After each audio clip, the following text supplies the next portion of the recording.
अगर ज़्यादा महिलाएं लीडर बने तो क्या दुनिया में ज़्यादा शांति होगी?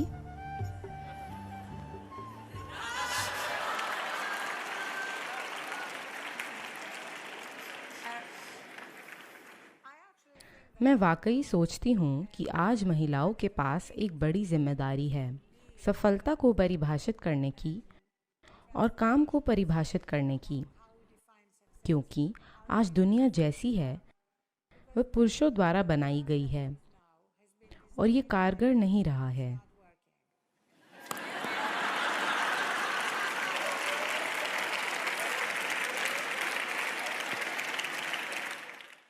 कुछ अच्छे पुरुष भी हैं जो बहुत ज़रूरी हैं,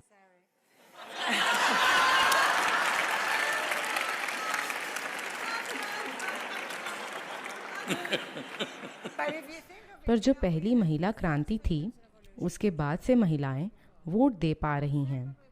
दूसरी महिला क्रांति जिसका नेतृत्व अमेरिका में बेटी फाइडन और ग्लोरिया स्टेनम ने किया था, उसके बाद हर नौकरी और हर क्षेत्र में महिलाएं शिखर तक पहुंच पाईं।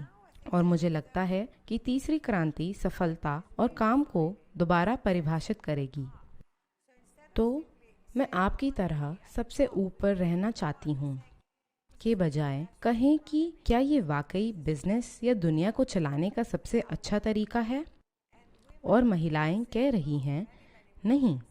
कई महिलाएं कह रही हैं कि वाकई आज के कॉर्पोरेट ढांचे और राजनीतिक दुनिया को बदलना ज़रूरी है। जिन ढांचों में हम होड़ कर रहे हैं, हम पुरुषों के नियमों के हिसाब से होड़ नहीं करना चाहते। और जब ये बदलाव होंगे, और ये हो भी रहे हैं, तब पुरुष वाकई आभार मानेंगे।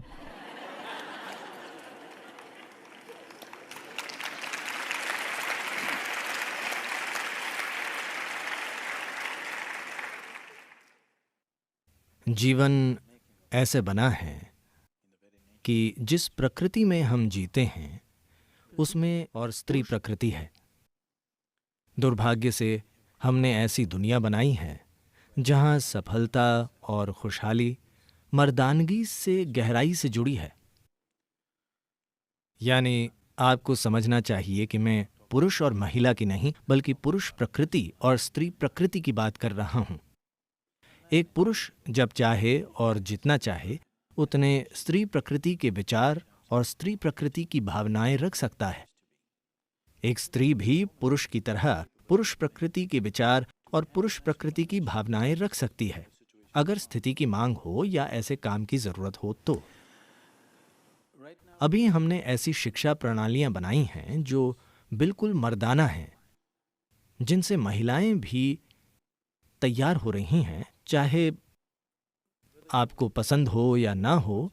दुर्भाग्य से सफलता का विचार मर्दानगी सफलता चाहने वाले लोग, यहां तक कि महिलाएं भी ऐसे होती जा रही हैं, जो मानवता के लिए एक बड़ा नुकसान है। If you take away the feminine from the world, everything that's gentle, everything that's beautiful, everything that's aesthetic, everything that is the subtler aspect of life will disappear and अगर संसार से स्त्री प्रकृति हट जाए तो हर कोमल चीज, हर सुंदर चीज, वो सब कुछ जिसमें सुंदरता है, जीवन की सभी बारीकियां गायब हो जाएंगी और सिर्फ जीवन को चलाने या जिंदा रहने से जुड़े पहलू मौजूद रहेंगे। फिलहाल ये एक गंभीर चिंता है। देखिए, 25 साल पहले एक सामान्य बातचीत में कोई अर्थव्यवस्था को चर्चा करने लायक नहीं समझता था, है ना? हम मौसम और शहर की मसालेदार चीजों की बात करते थे, न कि अर्थव्यवस्था की बातें। आज हर बातचीत में अर्थव्यवस्था की बात हो रही है। अर्थव्यवस्था यानी जीवन चलाने के तरीके, ये पूरी तरह पुरुष प्रकृति का स्वभाव है। मैं ये नहीं कह रहा कि महिलाएं जीवन नहीं चला सकती। मेरा मतलब पुरुष और स्त्री से नहीं बल्कि पुरुष प्रकृति और स्त्री प्रकृति से है। अगर समाज इतना ज्यादा मर्दाना बन जाएगा तो स्त्री प्रकृति मिट जाएगी। समाज की कोमल और सुंदर चीजें महिलाओं में भी गायब हो जाएंगी, क्योंकि जब ये तय हो जाता है कि सफलता का सिर्फ यही तरीका है, तो महिलाएं भी उस हिसाब से खुद को ढाल लेंगी, जो मुझे लगता है कि हो रहा है। और कई महिलाओं की पुरुष प्रकृति पुरुष की तुलना में ज्यादा मजबूत और क्रूर हो रही है। ऐसा हो रहा है, इससे दुख होता है। क्या मैं अपने जीवन से कुछ साझा कर सकता हूं? जब हम बड़े हो रहे थे, मेरे पिता डॉक्टर थे। वे चीजें लाते थे। मेरी माँ ने कभी 1 रुपया नहीं कमाया, पर ऐसा कभी नहीं था कि क्योंकि वे नहीं कमाती तो वो कुछ कम है। नहीं, वे सबसे मूल्यवान व्यक्ति थीं। मेरा बचपन ऐसा था, मैं पूरे सम्मान के साथ कह रहा हूं कि मेरा जीवन ऐसे विकसित हुआ था कि मैं बहुत आसानी से अपने पिता के बिना जी सकता था, पर मैं अपनी माँ के बिना अपने जीवन की कल्पना नहीं कर सकता। उन्होंने कभी कुछ नहीं कमाया, पर वो जरूरी नहीं है। पैसा कहाँ से आता था उससे कोई फर्क नहीं पड़ता था, पर घर कैसे चलाया जाता था वही सब कुछ था। मैं आपको सरल बातें बताता हूं। वे घर में सिलाई, कढ़ाई, खाना पकाना सब कुछ करती थीं, क्योंकि वे नहीं चाहती थीं कि कोई और उनके पति और बच्चों के लिए वो काम करें। वे सब कुछ करना चाहती थीं। अगर हम कहीं यात्रा करते थे और हमें सोना होता था और उन्हें तकिए का सफेद गिलाफ दिखता, यात्रा के समय सिर्फ सफेद गिलाफ होते हैं, वे कहती थीं, बच्चे सफेद तकिए पर कैसे सोएंगे? और वे वहीं सुई और धागा निकालकर वहीं 5 मिनट में एक छोटा तोता या फूल सिल देती थी। उस छोटे हरे तोते को देखते देखते मैं सो जाता। ये तोता आज मेरी चेतना में इतना गहराई में बसा हुआ है क्योंकि मेरी देखभाल इतने प्रेम से हुई कि वो छोटा हरा तोता मुझ में बहुत गहरा उतर गया, और कई मायनों में जो मैं आज हूं वो उस छोटे हरे तोते से प्रकट हुआ है जो उन्होंने उस तकिए पर सिला था।